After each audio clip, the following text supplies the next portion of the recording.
Assalamualaikum, perkenalkan nama saya Frilianti Samosir dengan NIM R1C1230032. Pada presentasi ini saya akan membahas mengenai pengeboran, mulai dari pengertian umum, tahapan pengeboran migas, hingga pengeboran sumber daya mineral, serta analisis core dan logging mineral. Pengeboran merupakan proses pembuatan lubang bor ke bawah permukaan bumi untuk mengetahui kondisi batuan atau mengambil sumber daya alam seperti minyak, gas, dan mineral. Kegiatan ini dilakukan secara sistematis agar proses berjalan aman dan efisien. Tujuan utama pengeboran yaitu mengetahui kondisi bawah permukaan, mengambil sampel batuan, melakukan eksplorasi sumber daya alam, serta mendukung produksi migas dan mineral. Sebelum pengeboran dilakukan, terlebih dahulu dilakukan survei geologi permukaan, bawah permukaan, dan survei seismik untuk mengetahui adanya perangkap di bawah permukaan bumi. Namun, isi dari perangkap tersebut belum dapat dipastikan sebelum dilakukan pengeboran. Oleh karena itu, pengeboran menjadi tahap penting untuk membuktikan keberadaan minyak, gas, maupun mineral. Adapun tahapan pengeboran, yang pertama itu pembuatan jalan ke lokasi pengeboran. Pada tahap ini dilakukan pembangunan akses jalan menuju lokasi pengeboran agar alat berat, rig, dan material dapat diangkut dengan mudah dan aman. Kedua itu persiapan lokasi. Lokasi pengeboran dibersihkan dan diratakan untuk penempatan rig, peralatan, serta area kerja agar proses pengeboran berjalan lancar. Kemudian ada persiapan air, di mana air dipersiapkan sebagai kebutuhan utama selama pengeboran, terutama untuk pembuatan lumpur bor dan pendinginan alat. Yang keempat itu persiapan peralatan pengeboran, di mana semua peralatan pengeboran seperti rig, pipa bor, pompa, dan perlengkapan pendukung diperiksa agar siap digunakan. Yang kelima ada transportasi, di mana peralatan dan material pengeboran diangkut menuju lokasi menggunakan kendaraan khusus sesuai kondisi medan. Dan yang terakhir itu ada rig up.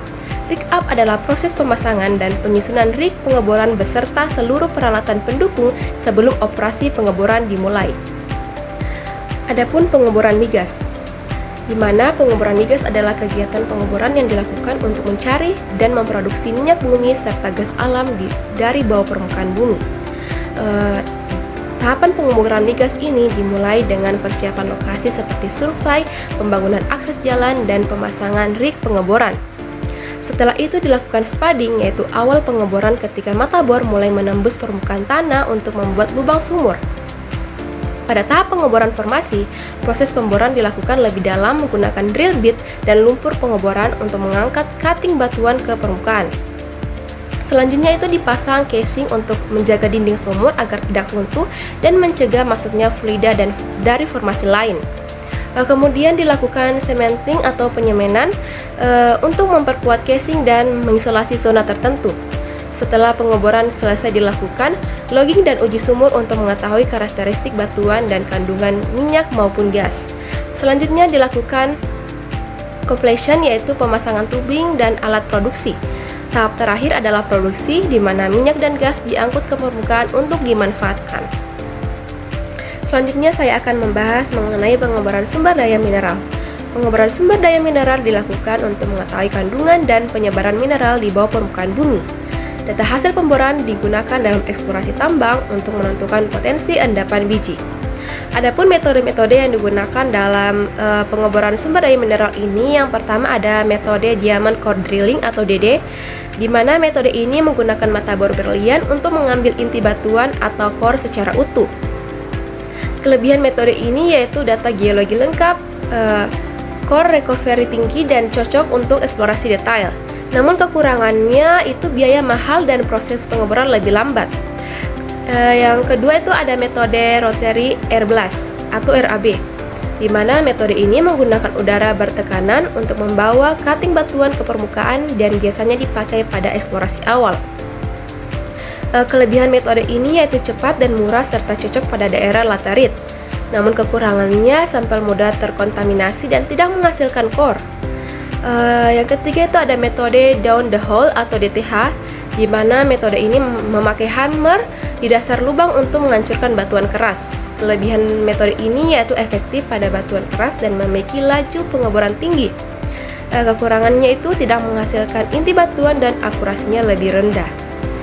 Selanjutnya itu ada metode reverse circulation atau RC, di mana Metode ini menggunakan sistem sirkulasi baik sehingga sampel lebih bersih dan representatif. Kelebihan metode ini yaitu sampling lebih baik, cepat, dan efisien. Namun kekurangannya yaitu tidak mendapatkan core utuh dan kurang cocok untuk batuan sangat keras. Selanjutnya itu saya akan membahas mengenai analisis core dan logging mineral. Analisis core dilakukan untuk mengetahui kondisi geologi bawah permukaan berdasarkan inti batuan hasil pengeboran. Core logging dilakukan dengan mendeskripsikan inti batuan hasil pemboran meliputi jenis litologi, warna batuan, tekstur dan struktur, mineral penyusunnya, serta rekahan batuan. Data ini penting untuk interpretasi geologi dan estimasi cadangan mineral. Kemudian itu ada rock quality designation, di mana digunakan untuk mengetahui kualitas massa batuan berdasarkan panjang inti batuan utuh.